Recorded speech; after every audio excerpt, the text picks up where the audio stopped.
What is up, ladies and gents? My name is Brian Nichols. This is episode number 2 of the MMA Hot Topics. On this episode, I have 2 topics I want to cover. First topic being the possible matchup between Donald Cowboy Cerrone and the notorious one, Conor McGregor. That's topic number 1. Hot topic number 2 is going to be about the results that have come back from VADA for Jon Jones during his competition time with Alexander Gustafsson. Thanks for watching. I really do appreciate it. If you like what you see, hit the thumbs up button as well as the subscribe. And let's start with topic number 1 with Cowboy Cerrone and Conor McGregor. So this past weekend, on the inaugural ESPN event, Cowboy Cerrone got a pretty good win against Alexander Hernandez,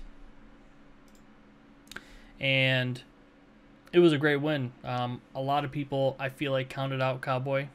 At first, it was rough going for Cowboy, but Hernandez, he was putting it on him. But then Cowboy started getting in the groove and getting his techniques down. Actually, Luke Thomas did a breakdown to show how Cowboy was able to endure Hernandez's forward movement and everything, and his quick style, and it was great. So if you're interested, you could check that out. But with that win, all of a sudden now there's all this talk about Cowboy and Conor matching up, and this, at least, it never crossed my mind previously. I think it was I can remember back at a press conference when Cowboy and Conor were going back and forth, so it was kind of thought about then, but since then I haven't really heard of anybody talking about a possible matchup between the two, and now I'm seeing it a lot. And it was not only this matchup that looked good for Cowboy, because this is him returning back to lightweight, but he used that opportunity after the fight to call out Conor, as well as Conor actually replied on Twitter. He said, congratulations, I will fight you, Cowboy. So right then and there, usually Conor is a man of his word. So in my opinion, it looks like it's going to happen. Obviously, the UFC and all the contracts need to be signed and so forth. But to me, it looks like it should be a done deal. And also, Cowboy and Conor have been having an interesting conversation about, at the press conference, having drinks and stuff. So it'll be fun. It'll be fun if it definitely goes through. But here's some of the things I want to talk about this possible matchup. I have about 5 questions that I wanted to cover for this topic. The 5 whats. The first what is going to be, what would this fight between Conor and Cowboy look like? Now, everybody probably thinks, and I agree with them, that this is going to be a stand-up war. I feel like Conor should have an edge with his precision and timing. But as we've all seen, you can't always count out Cowboy. I feel like Cowboy does have a fault when it comes to pressure as well as body shots. But with this fight with Alexander Hernandez, I feel like he turned that whole conversation around. He dealt with the pressure, as well as there's a lot of body shots. If you haven't seen that fight, I'd go watch it. It's a crazy fight. But that fight with Hernandez, he took a lot of body shots. Hernandez was really starting to pour it on. But Cowboy made through it and did great. So I feel like it would be a stand-up fight. A lot of strikes. One other thing is, I wonder if I'm forgetting his name right now, but Conor's coach, he discussed on Joe Rogan's podcast that during Conor's camp for Khabib, normally they would train for Conor's offense skills and offensive game for each fight, whereas for this fight, they actually specifically trained for the defensive portion of Conor's game to help with stopping Khabib's takedown and stuff like that. And I know he talked about he kind of wishes they would have stuck with the offensive part, but I wonder if that'll help Conor in the long term. While yes, it didn't really help with Khabib, but maybe it could help with fights down the line, because with this fight with Cowboy's got a good ground game, hands down. And I feel like it almost could be another Nate Diaz situation where if Cowboy can hurt Conor, I feel like he could maybe take him down and get the submission. But with all that defensive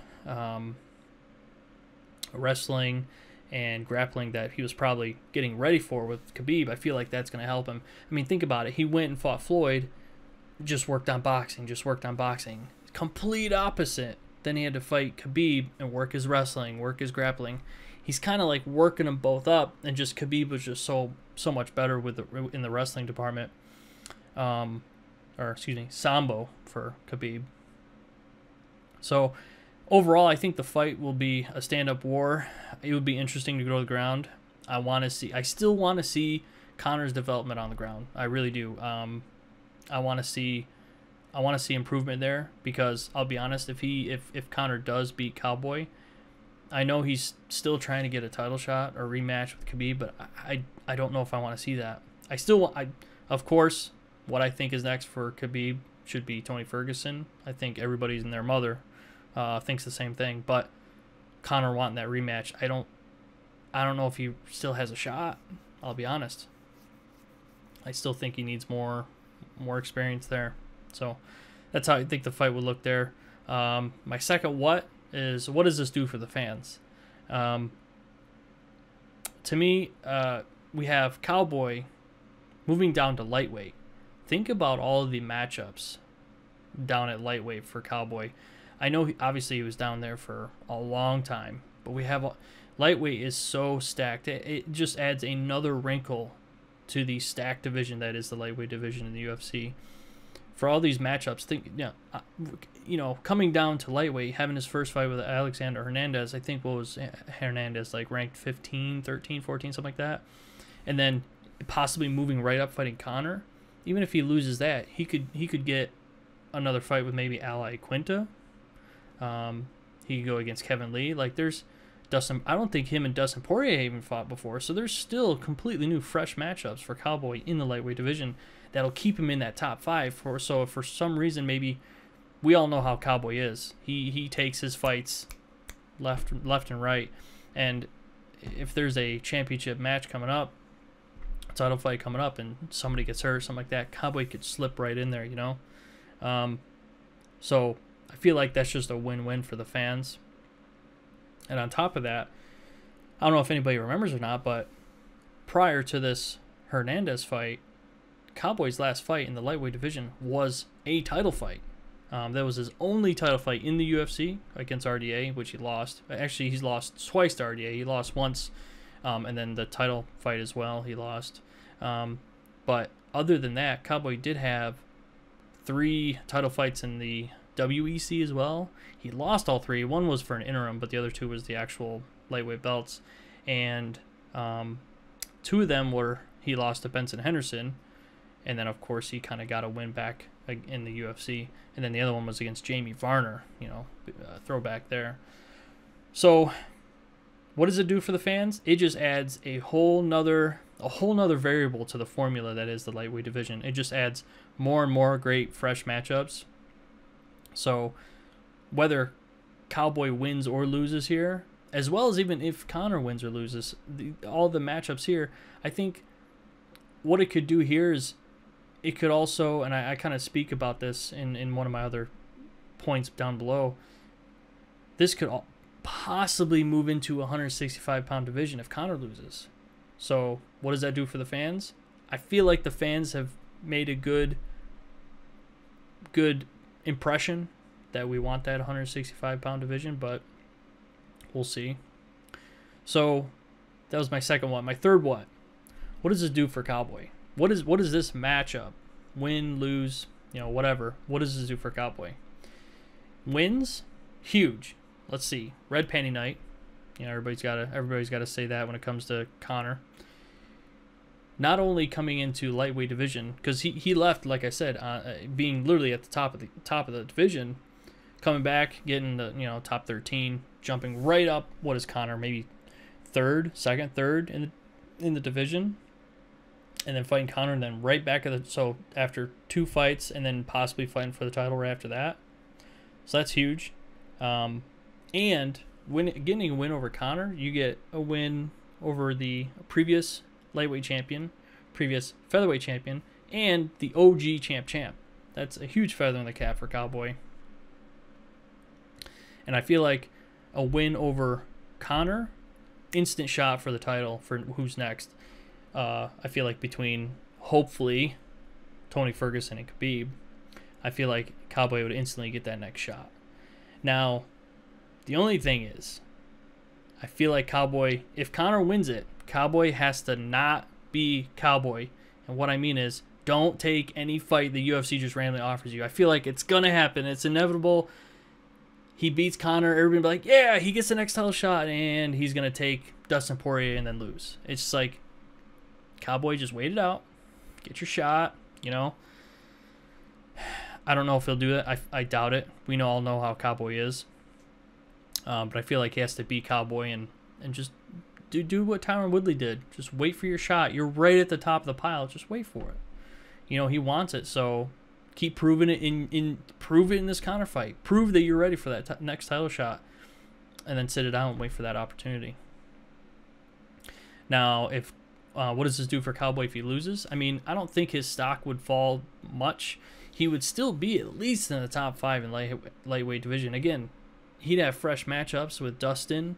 I think Kevin Lee as well. I don't think he's fought Ally Quinta. I mean, there's still great fights in lightweight for him to keep working his game and still stay at the pile and again, possibly fill in for a title fight down the line, or even a bigger fight to then again get his shot at a title fight. All right, that was my third what. My fourth what does this do for Conor? Now, for Conor, obviously his last fight here was Khabib. And let's just say it wasn't a great outing for Conor. So this would be a good win for him. It would get him back in the win column, which would be good for him mentally. It could also, I mean, he's obviously got quite the highlight reel list already, but that could be another highlight finish for Conor and get another one of those added right to his list, and just another beast of a fighter that Conor, you know, could tackle and be able to beat. And then I feel like if Conor is really wanting that rematch, other than fighting, because, you know, a lot of people talk about how Raging Al was able to, on 1 day's notice, take Khabib all 25 minutes. You got to think, obviously, Raging Al wasn't able to prepare for Khabib, but Khabib wasn't able to prepare for Raging Al either. So it was kind of a, hey, let's get ready. We're at you know, they may have checked maybe a little bit of footage beforehand, but there wasn't that much time. There wasn't a normal fight camp to get ready for that. So while they weren't fully set for a fight camp, Raging Al was still able to show a little bit of chinks, chinks in the armor of Khabib. So I feel like if Conor can beat Cowboy, I think Raging Al would be next. I know Raging Al's already out there trying to get a fight with Conor. So I feel like if Conor could maybe beat Cowboy and then Raging Al, then he could probably get his next title shot. If he wants to stick with that lightweight division, I feel like that'd be the, or not even Raging Al, maybe Kevin Lee. Kevin Lee with his background wrestling, maybe that could be another fight to move on up towards the lightweight title again. Now, what if Conor loses? I think Conor would. It's tough. I don't know if he'd want to stick around lightweight. I think he'd want to, because what are all the champions and about to be champions talking about in the UFC? Getting their belt and then getting another belt. And obviously Conor started that trend, so I feel like he wants to be constantly, you know, always the next big step. So what's the next big thing? Get another belt. So maybe of all people in the UFC that could talk the UFC into starting the 165-pound division, it's going to be Conor. Conor could go to the UFC and say, hey, I know I lost my fight with Cowboy, you know, if he loses the fight. But why don't we, let's get an inaugural title fight going for a 165-pound division, and let's have that rubber match with Nate Diaz. Imagine that was announced. Conor McGregor versus Nate Diaz for the inaugural 165-pound division to get that finally going. I think that would be insane. I think that would be completely fresh. Then the UFC could talk, like, even before that, talk about, like, go to fighters at 155, talk to fighters at 170, and see who would like to crisscross into the 165-pound division. It's just, there's so many possibilities that are running through my head that if Conor loses, I feel like that's something he could push. Because think about it, Nate Diaz and Dustin Poirier tried to shoot for the 165-pound division, and that was poo-pooed.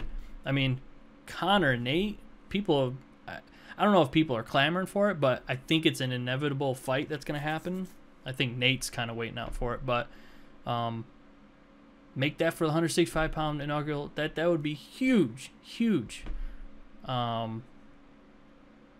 So I feel like that's what it could do for Conor, and for us, for the fans in the UFC.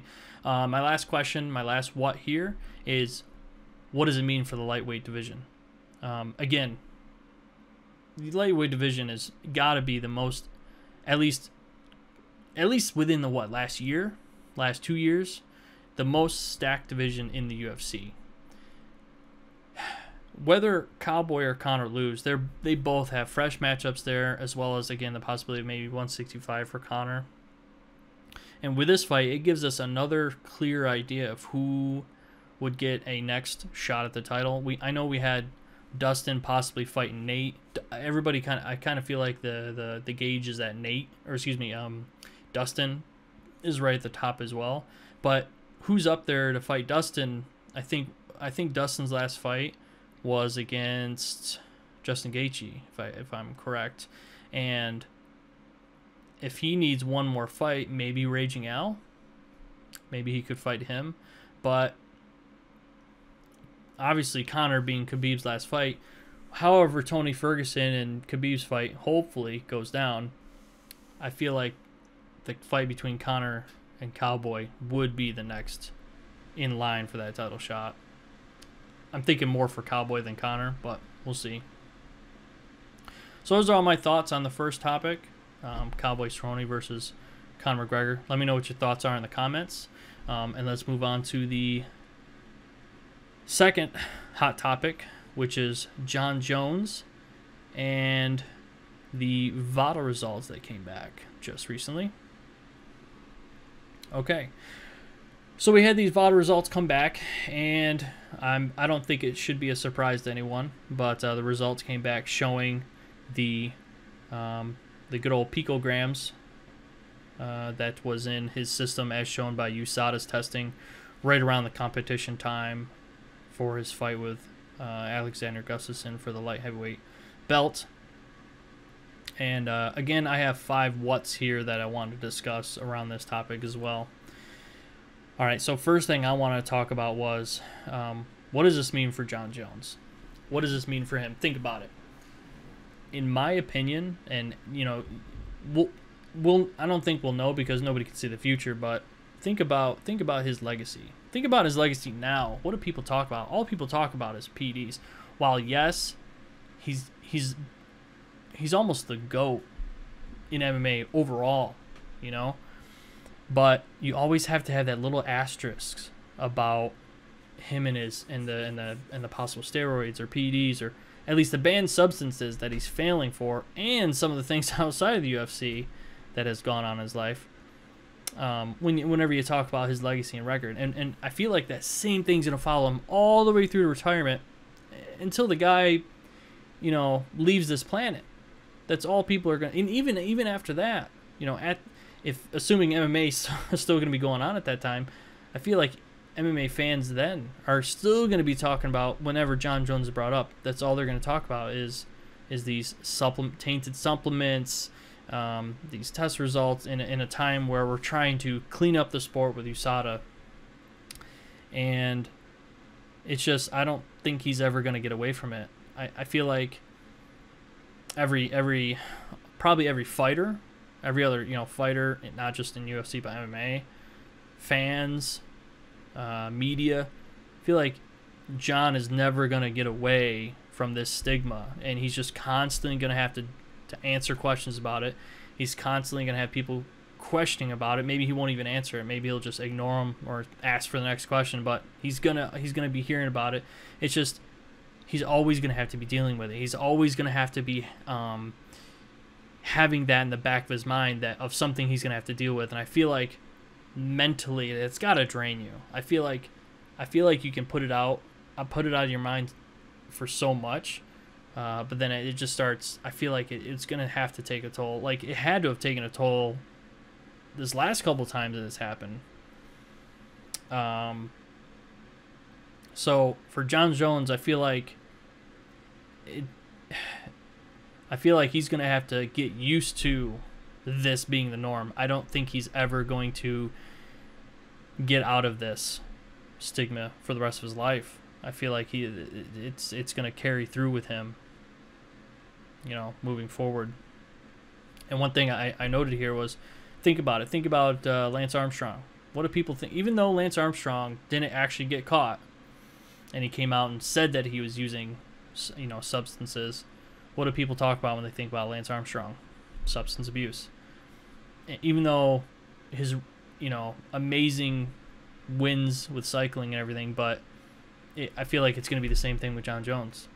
Everybody's talking about, like, oh, he was the best, blah, blah. But he still used the banned substances. So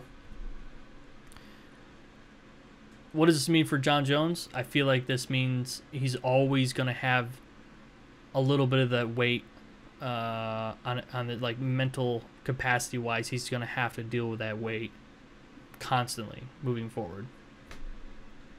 Now, what does this mean for my next what? What does this mean for USADA and the UFC?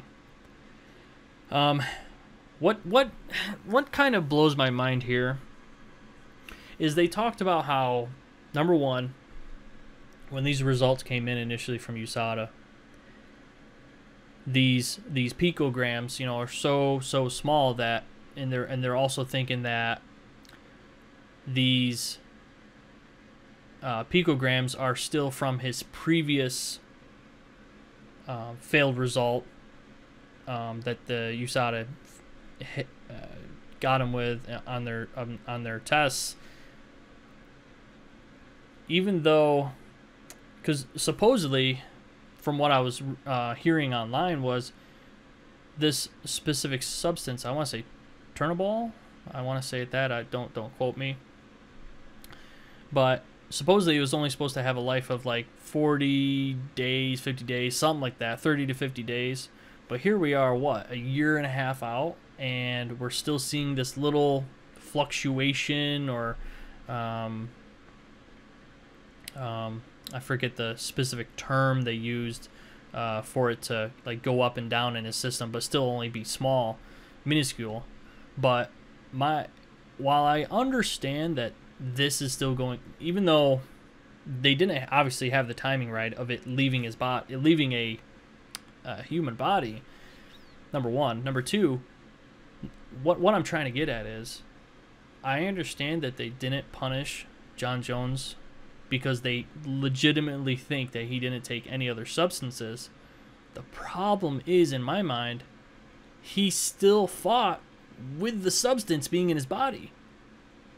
I understand you didn't punish him for it, but he still fought with it in his body. What happened when he popped for a banned substance against DC? DC was willing to sign a waiver to fight Jon Jones, even though he had it in his system. Did Alexander Gustafsson have to sign something to fight him? Nope. UFC's just like, go ahead. USADA said, yeah. All the experts said that it was from his previous failed test. But the thing is with the USADA tests, I guess they're not actually testing for specific steroids or things like that. They're testing. They have just a list of substances that they consider banned. It's a banned substance list, and if you pop in that list, you know, that's what's the problem. And it just, I don't know. I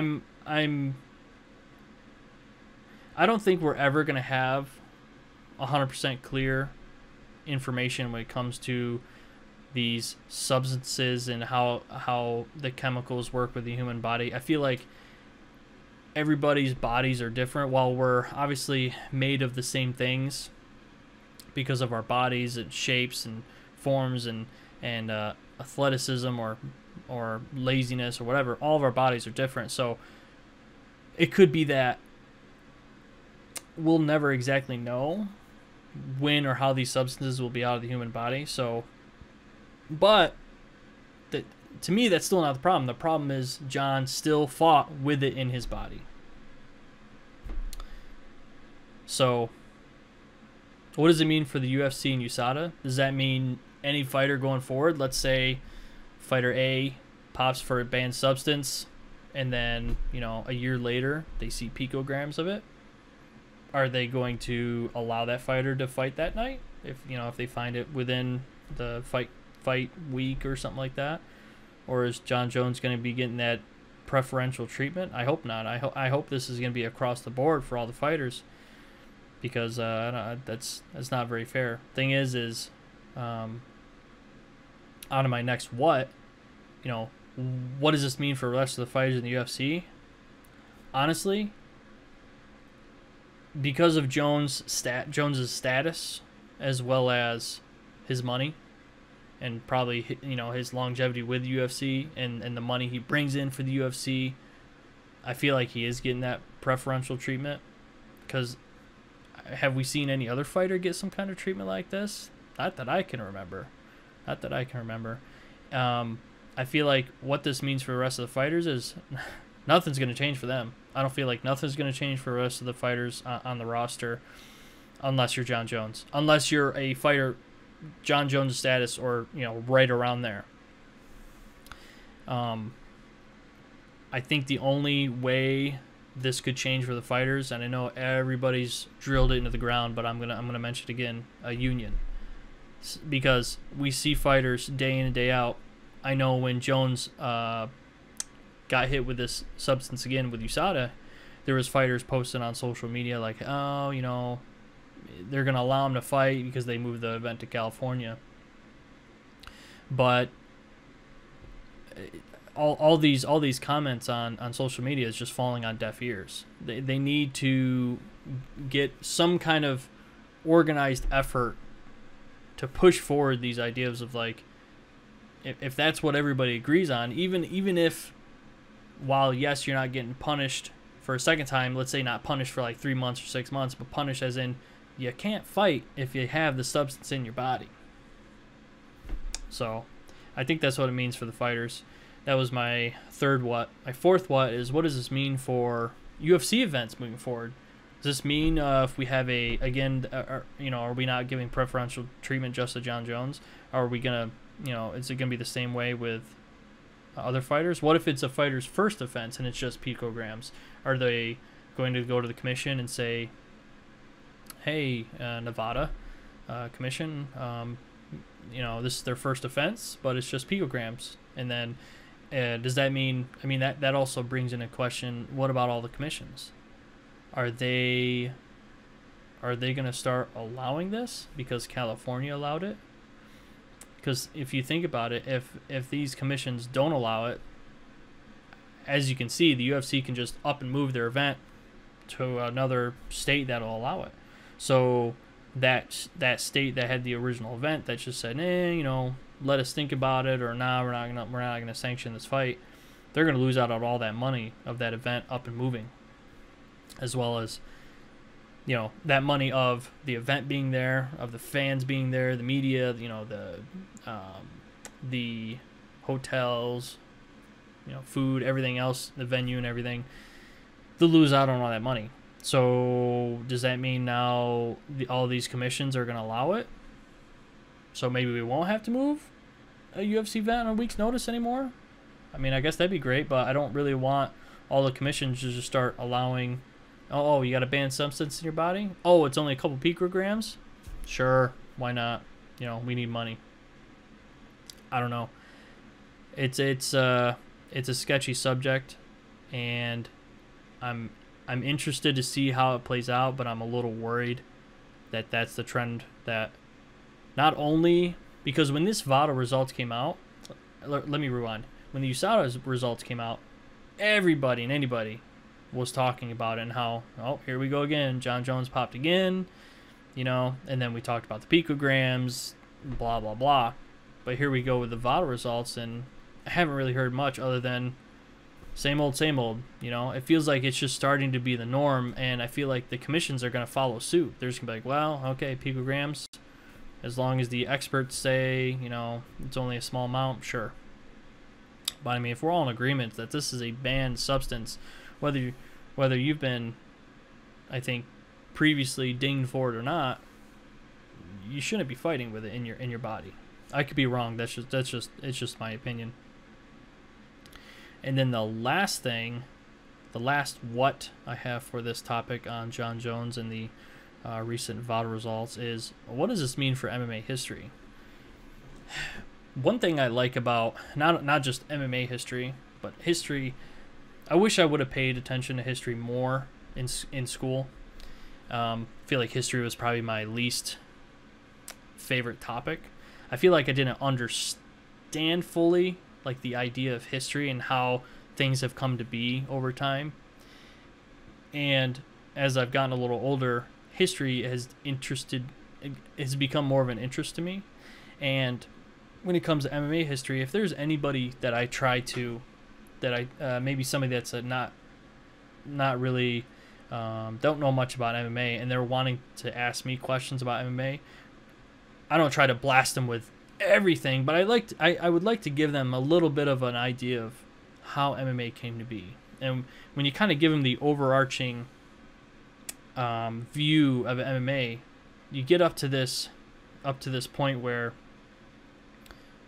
now we have all this, I feel like, cloudy, it's like a tree that branches off, and I feel like it gets up to the parts where we want to talk about the light heavyweight division in the UFC, and it's going great. Jon Jones gets the title, but then it's just so many bumps in the road. It's just, I feel like it messes with the history. I feel like it dirties the history a little bit. It's just like kind of like one thing that kind of bugs me a little bit as well is like the middleweight division. We had the title just fine going up to Luke Rockhold, then Michael Bisping beats him, and then GSP beats him. But because GSP lets go of the belt, we had Robert Whittaker and Yoel Romero, you know, compete for the belt. And so there's not like that continuous, I'm forgetting the term right now, but that continuous holding of the belt, like passing it along. We just had like a chop. And I feel like it just messes with the history. And I feel like that's kind of what happened with light heavyweight because of Jon Jones. And I don't like it. It's hard to explain, but I don't know. I think it muddies the water a little bit with MMA history. So anyways, that's what I had for that hot topic for this week. And that's all I had for today's video. I think, let's see, it's actually really late at night for me right now.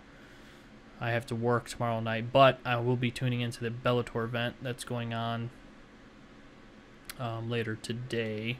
So everybody rest up, get ready for the Bellator event. I hope you enjoy the fights during the event. I'm looking forward to it. So have a good night, watch the fights, enjoy the fights, and see you in the next video.